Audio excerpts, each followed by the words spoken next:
Las Vegas, there's a special magic going in Las Vegas, where the lights are always glowing, scenes and sights that make you feel alive, days and nights where one can get you five. There's a good life and a million fascinations in Las Vegas. You can feel those warm vibrations, and suddenly it's all going your way. There's a lady luck coming through the doorway. Winter, spring, summer or fall, Las Vegas has got it all.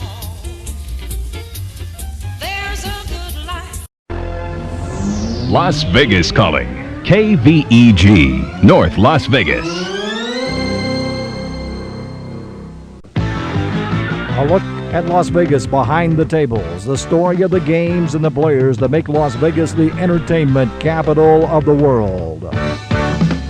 This is Geno Munari's Gaming and Entertainment Show.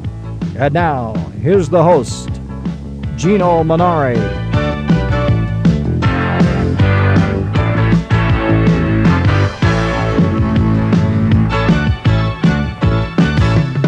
Geno Munari back here on KVEG, and we got a phone call here. Let's see if I can get this.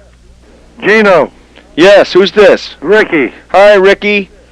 I just wanted to let you know what experience I had with Nick the Greek, the original Nick the Greek.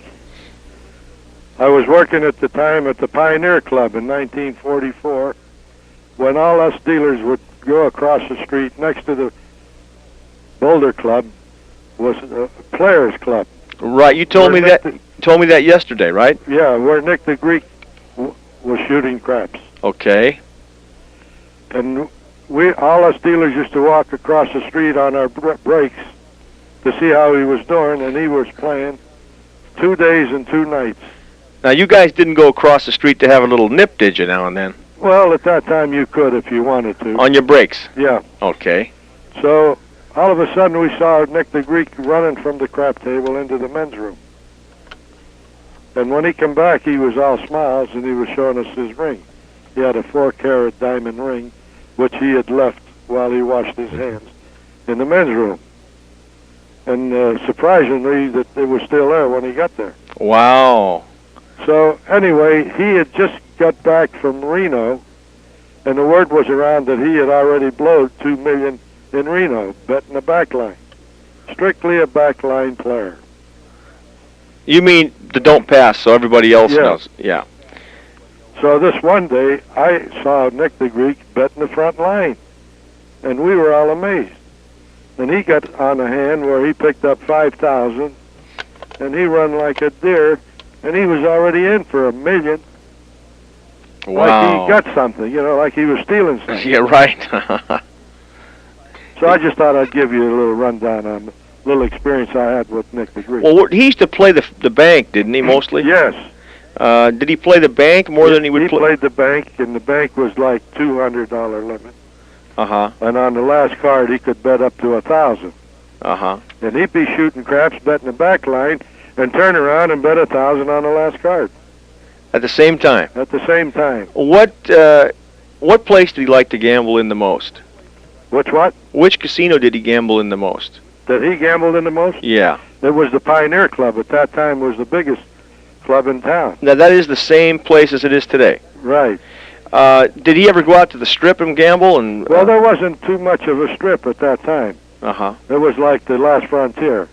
And they haven't finished the Desert Inn was just about completion. Now, this is like in 49. So I had left and come back in 1955, and I went to work at the Stardust in the 60s, and sure enough, here's Nick the Greek. Every day, you could just time him every day, betting the back line. I have never seen a man win betting the back line, except one time he bet the front line, which was the pass line. Like I said, he won 5,000 and run like he stole something. Where did he get his money? He had promoters. We heard at that time that he had a lot of promoters that backed him up. Promoters meaning they would sponsor him? Sponsor him, yes. See, before he came to Vegas or Reno, he used to book them crap games up in New York. and he won a lot of money by booking the action in New York City. Running his own games. Right.